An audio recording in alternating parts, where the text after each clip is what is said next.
ഇന്നത്തെ കാലത്ത് സമാധി എന്താണെന്ന് പലർക്കും അറിയില്ല. സമാധി എന്ന് പറഞ്ഞാൽ ലാസ്റ്റ് പറഞ്ഞു കഴിഞ്ഞാൽ ഇവിടെ ഒരു ഗോപൻ സ്വാമിയുടെ സമാധിനെ പറ്റി സ്വാമി ചിലപ്പോൾ കേട്ടിട്ടുണ്ടോ? അപ്പോൾ എന്താണ് സമാധി? സമാധിയിൽ അത് എത്ര തരം സമാധികളുണ്ട്? സമാധി അറ്റൻഡ് ചെയ്തപ്പോൾ ഗുരുവാണെങ്കിൽ അനുഭവം കൂടി പങ്കുവെച്ച നമ്മുടെ ഒരു യോഗ അല്ലെങ്കിൽ മെഡിറ്റേഷൻ ഇതെന്തെങ്കിലും ചെയ്തു വരുന്ന സമയം മനസ്സ് നല്ലാകുമ്പോഴാണ് സമാധി നമുക്ക് ആദ്യം തുടങ്ങുന്നത്. തുടക്കം എന്ന് പറഞ്ഞാൽ മനസ്സിനെ നല്ലാക്കുക, ഇല്ലാതെയാക്കുക. മനസ്സ് ആക്ച്വലി ഇല്ലാതെയാകുന്നില്ല, മനസ്സിൻ്റെ ചലനങ്ങളെ ഇല്ലാതെയാക്കണം. ചിത്തവൃത്തി എന്നതിന് പേര്. ചിത്തവൃത്തി നിരോധ ആണ് യോഗ. യോഗ ചിത്തവൃത്തി നിരോധ. ചിത്തത്തിനെ നിരോധിക്കാൻ സാധിക്കില്ല. ചിത്തം എന്ന് പറഞ്ഞാൽ മനസ്സാണ്. കാരണം ശരീരം ഉള്ള കാലം വരയ്ക്കും മനസ്സുണ്ട്. ശരീരം ഉള്ള കാലം എന്ന് പറഞ്ഞാൽ സ്ഥൂല ശരീരം ഉള്ള കാലവും ഉണ്ട്, സൂക്ഷ്മ ശരീരമുള്ള കാലത്തുമുണ്ട്, കാരണ ശരീരമുള്ള കാലത്തുമുണ്ട്. 3 ശരീരമുള്ള സമയത്തും ഈ എന്താണ് മനസ്സെന്ന് പറഞ്ഞ സാധനമുണ്ട്. അപ്പോൾ ഈ മനസ്സ് തലങ്ങളിലേക്ക് വരുമ്പം ബോധമായിട്ട് പല രൂപത്തിലേക്ക് മാറും. ശരി, അത് എന്തായിട്ട് ഈ സമാധി എങ്ങനെ ഫാം ചെയ്യുന്നു പറഞ്ഞാൽ നിങ്ങളുടെ മനസ്സിൻ്റെ ഉള്ള ചിത്തവൃത്തിയെ ഇല്ലാതെയാക്കുക. തോട്ട്ലെസ് സ്റ്റേജ് എന്ന് പറയുന്നത്, ചിന്തയില്ലാത്ത സ്റ്റേജ്. ചിന്തയില്ലാത്ത സ്റ്റേജ് വരുന്ന സമയം നാച്ചുറലായി നിങ്ങൾക്ക് ബ്രീത്ത്ലെസ് സ്റ്റേജ് ഉണ്ടാകും. അതിനാണ് പ്രാണായാമമൊക്കെ നമ്മൾ ചെയ്യുന്നത്. പ്രാണായാമം ഹൈ ലെവൽ ചെയ്ത് വരുമ്പോൾ ബ്രീത്ത്ലെസ് സ്റ്റേജ് ഉണ്ടാകും. ഇല്ലെങ്കിൽ മെഡിറ്റേഷൻ ചെയ്ത് നമ്മൾ ഇല്ലാതാക്കുക, മനസ്സിനെ ഇല്ലാതാക്കുക. മനസ്സിനെ ഇല്ലാതാക്കാൻ 2 വഴിയേ ഉള്ളൂ. ഒന്ന് നിങ്ങളുടെ വിറ്റ്നസ്സായിരിക്കുക, അല്ലെങ്കിൽ പ്രാണായാമം ചെയ്യുക. അപ്പോൾ ബുദ്ധൻ എപ്പോഴും പഠിപ്പിക്കുന്നത് എന്താണെന്ന് പറഞ്ഞാൽ ഏത് കർമ്മം ചെയ്യുമ്പോഴും നിങ്ങളുടെ വിറ്റ്നസ് ആകുക എന്നാണ്. വിറ്റ്നസ് എന്ന് പറഞ്ഞാൽ അവിടെ വെറുതെ ഇരിക്കുക എന്നുള്ളതാണ്. ശരീരം കൊണ്ട് ജോലി ചെയ്താലും മനസ്സിനെ വെറുതെ ആക്കുക.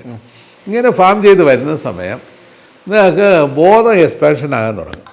ബോധം ഉണരുന്നു എന്ന് അറിയുന്നത് ബോധവും ഉറക്കവും ഒരുപോലെ ആയിരിക്കും. അപ്പം ഈ ബ്രീത്ത്ലെസ് സ്റ്റേജിലുള്ള ഒരു ഉറക്കത്തിനെയാണ് സമാധി എന്ന് പറയുന്നത്. ബ്രീത്ത്ഫുൾ സ്റ്റേജിലുള്ള ഉറക്കം സാധാ ജഡസമാധി എന്ന് പറയും. കാരണം നമ്മുടെ ഉറക്കം എന്നാണ്. നമ്മളെല്ലാവരും ഉറങ്ങുന്നത് ജഡസമാധിയാണ്. എന്ന് പറഞ്ഞാൽ നമുക്ക് ക്ഷീണം വരുന്ന സമയം എന്ത് ചെയ്യുന്നു, പഞ്ചഭൂതങ്ങൾ റിലീസാകും, നമ്മൾ നല്ലോണം ഉറങ്ങും. എന്നാൽ മനസ്സ് ഉറങ്ങുന്ന ഒരിക്കലുമില്ല.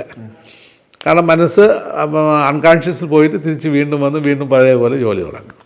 അതേസമയം യോഗ എന്ത് ചെയ്യുന്നു, യോഗ നിങ്ങൾക്ക് മനസ്സിനെ നാച്ചുറലായിട്ട് ഇല്ലാതെയാക്കുന്നു, മനസ്സിൻ്റെ ചിത്തവൃത്തികളെ ഇല്ലാതെയാക്കുന്നു. സീറോ മൈൻഡിലേക്ക് പോവുകയാണ്. സീറോ മൈൻഡിലേക്ക് പോയി കഴിഞ്ഞ് അവിടെ ബ്രീത്ത് സ്റ്റേജ് വന്നത് നിങ്ങളുടെ അറിയാതെ തന്നെ നിങ്ങളുടെ ബോധം നാച്ചുറൽ എക്സ്പാൻഷൻ ആവും, നിങ്ങളുടെ അറിയാതെ ലയമാകും. അതാണ് സമാധി. നിർവികൽപ്പ സമാധി ഇത് തന്നെയാണോ? അതിനെ ഈ സംഭവം സെയിം തന്നെ. അത് പേരുകൾ പല, ഉണ്മണി, നിർവികൽപ്പ സമാധി, പിന്നെ അസംപ്രജ്ഞ സമാധി, പേരുകളെല്ലാം പല പേരാണെങ്കിൽ സാധനം ഒന്ന് തന്നെ. വിദേഹമുക്തി, കർമ്മമുക്തി, ജീവൻ മുക്തി, വിദേഹമുക്തി, പരമുക്തി, ഇതെല്ലാം എന്താണ്? കർമ്മമുക്തി എന്ന് പറഞ്ഞാൽ കർമ്മങ്ങളിലേക്ക് അറ്റാച്ച്മെൻ്റ് ഇല്ലാതെ കർമ്മം ചെയ്യുകയാണെങ്കിൽ കർമ്മമുക്തനായി.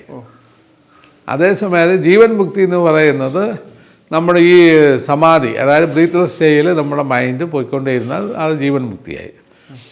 വിദേഹമുക്തി വരുന്നത് ഇതിൻ്റെ ആ ജീവൻ മുക്തിയുടെ ഹയർ ലെവൽ എന്ന് പറഞ്ഞാൽ നമ്മൾ അതിനെ തന്നെ വീണ്ടും വീണ്ടും എക്സ്പാൻഷൻ ആയിക്കൊണ്ടിരിക്കുന്ന സമയത്ത് നമ്മുടെ ബ്രെയിൻ ഒരു സമയത്ത് നള്ളാകും. ബ്രെയിനിന് വന്നിട്ട് ഇന്ദ്രിയങ്ങളുമായിട്ട് കണക്ഷൻ ഇല്ലാതെ കട്ടായി പോകും. എന്നാൽ ജീവനൊക്കെ ഉണ്ടായിരിക്കും, കട്ടായി പോകും. കട്ടായി പോകുന്ന സമയത്ത് നമ്മുടെ പഞ്ചേന്ദ്രിയങ്ങളുടെ ആക്ഷൻ നടന്നാലോ ഇരുന്നാലോ എന്ത് ചെയ്താലും എന്ത് ചെയ്യില്ല, ഫീലിംഗ് ഇല്ലാതെയാവും. അത്രയേ ഉള്ളൂ. ഇപ്പോൾ നമ്മൾ ഭൂമിയിൽ ജനിച്ച നമ്മളെല്ലാവരും ഒരു ദിവസം മരിക്കും. നമ്മുടെ ശരീരം മണ്ണിനോട്, ആര് പറഞ്ഞാൽ മരിക്കുമെന്ന്? ആരും മരിക്കില്ല. ശരീരം നഷ്ടപ്പെടുമല്ലോ. ശരീരം നിങ്ങൾക്ക് ആവശ്യമുള്ള സമയത്ത് എടുത്ത് ഉപയോഗിച്ചിട്ട് കളയും, അത്രയേ ഉള്ളൂ. അപ്പോൾ പക്ഷേ ഈ ദേഹം നഷ്ടപ്പെടാത്ത ചിരഞ്ജീവി എന്ന് വിളിക്കുന്ന ആത്മാക്കൾ, അവരെങ്ങനെയാണ് ഈ സിദ്ധിയിലോട്ട് എത്തിപ്പെടുന്നത്? അതായത് ഇതിന് ശരീരം എങ്ങനെയാണുള്ളത്? നമ്മുടെ കോശങ്ങൾ കൊണ്ടാണ്. ശരീരത്തിൽ കോശങ്ങളുടെ കൊഴിച്ചിൽ കൊണ്ടാണല്ലോ നമുക്ക് ജരാ നര തെര വരുന്നത്. ഇത് കോശങ്ങളെ നിങ്ങൾ മാക്സിമം നശിപ്പിക്കാതെ ഇരുന്നാൽ മതി. അത് നശിപ്പിക്കുക, ഈ നാശം എങ്ങനെ സംഭവിക്കുന്നു? നിങ്ങളുടെ ബ്രീത്തിൽ കൂടിയാണ് സംഭവിക്കുന്നത്, ശ്വാസത്തിൽ കൂടിയാണ് നാശം സംഭവിക്കുന്നത്. ശ്വാസം കുറേ നാശം കുറയും. അതിന് മീനിങ് നിങ്ങളുടെ ഓക്സിജൻ നിങ്ങളുടെ ബോഡിയിൽ ഹൈ ലെവലിൽ കയറിക്കഴിഞ്ഞാൽ പിന്നെ നിങ്ങൾക്ക് ശ്വാസത്തിൻ്റെ ആവശ്യം വരില്ല. അപ്പം നിങ്ങൾക്ക് പിന്നെ 1 മണിക്കൂറിൽ നിൽക്കുന്ന സെല്ല് സാധാരണ ഒരു ലൗകികന് 1 മണിക്കൂർ കൊണ്ട് 1 മണിക്കൂറിൽ ഒരു സെല്ല് നിൽക്കുകയാണെന്ന് വയ്ക്കുക വെറുതെ. ഇതിന് വന്നിട്ട് നിങ്ങൾക്ക് ശ്വാസമില്ലെങ്കിൽ അത് 1 ദിവസം ആയിട്ട് മാറും. ആ സെല്ല് അങ്ങനെ നിൽക്കും, നശിക്കുകയില്ല. അങ്ങനെ നിങ്ങൾക്ക് പ്രൊമോട്ട് ചെയ്യാൻ സാധിക്കും.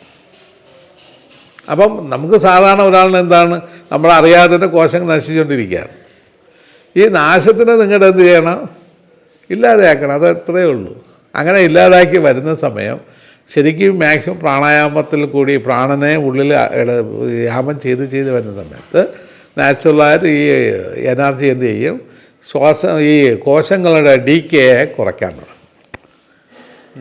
അതുകൊണ്ടാണ് ഒരു യോഗി യുവത്വം പ്രാപിക്കുന്നത്, വേറെ ഒന്നുമല്ല. ഈ യുവത്വം പ്രാപിക്കുന്നത് എന്താണ്, ഈ കോശങ്ങൾ നശിക്കാതിരിക്കുന്നത്, അത്രയേ ഉള്ളൂ.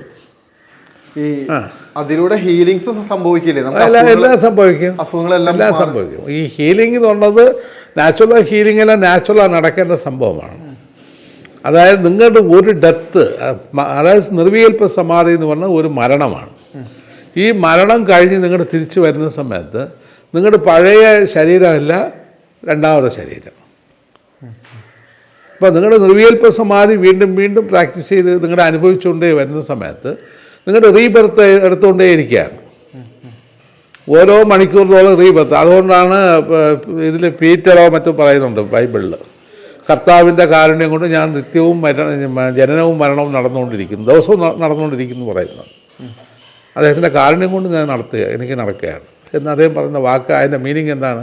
സമാധിയാണ്, വേറെ ഒന്നുമല്ല. എന്നാൽ നമ്മുടെ ബോഡിയിൽ നിന്ന് നമ്മുടെ വെളിയിലേക്ക് വരുന്നു. കാരണം ഡെത്ത് സ്റ്റേജിലേക്ക് വരികയാണ്. ഒരു മരണം കഴിഞ്ഞാൽ വീണ്ടും റീബർത്ത് എടുക്കുകയാണ്, വീണ്ടും തിരിച്ചു വരുന്നു. ആ ബർത്തും ഡെത്തും നാച്ചുറലായി നടന്ന് വരുന്ന സമയത്ത് നിങ്ങളുടെ സെല്ലുകൾക്ക് ഒരു പ്രശ്നവും അവിടെ ഉണ്ടാകുന്നില്ല. അപ്പോൾ നിങ്ങൾ നാച്ചുറലായിട്ടാകുമ്പോൾ അത് ചില ആൾക്കാർ 12-20 വർഷം വരേക്കും ആ സമാധി തന്നെ പൂർണ്ണമായിട്ട് അവരിയ്ക്കാൻ തുടങ്ങും. അങ്ങനെയുള്ള ആൾക്കാരും ഉണ്ട്. അങ്ങനെയുള്ള ആൾക്കാർ തന്നെ നമുക്കും അങ്ങനെ തന്നെ ആകാൻ വേണ്ടിയാണ് പരിശ്രമിക്കുന്നത്. യുഗങ്ങൾ തോറും ഇരിക്കുന്ന ആൾക്കാരുണ്ട്. അവർ കാടുകളിൽ ഏതെങ്കിലും ഗുഹയ്ക്കകത്തായിരിക്കും കിടക്കുന്നത്, ആർക്കും കണ്ടുപിടിക്കാനൊന്നും സാധിക്കില്ല. അപ്പോൾ അവരുടെ സെല്ലുകൾ എന്ന് പറയുന്നത് എപ്പോഴാണോ അവർ സമാധിയിലേക്ക് പോയോ ആ സെല്ലിൻ്റെ ആക്ഷൻ അതിലാണ് അവർ ഇരിക്കുന്നത്. ഇപ്പോൾ 60 വയസ്സിൽ പോയാണെങ്കിൽ 60 വയസ്സിൻ്റെ ആ നിലനിൽപ്പ് അവർ തിരിച്ചു വരുന്നവർക്ക് അങ്ങനെ തന്നെ ഇരിക്കുക. 10 വയസ്സിൽ പോയാണെങ്കിൽ അതിൻ്റെ നിലനിൽപ്പ് അങ്ങനെ തന്നെ ഇരിക്കുക. ഇവർ എവിടേക്കേ പോകുന്നത്?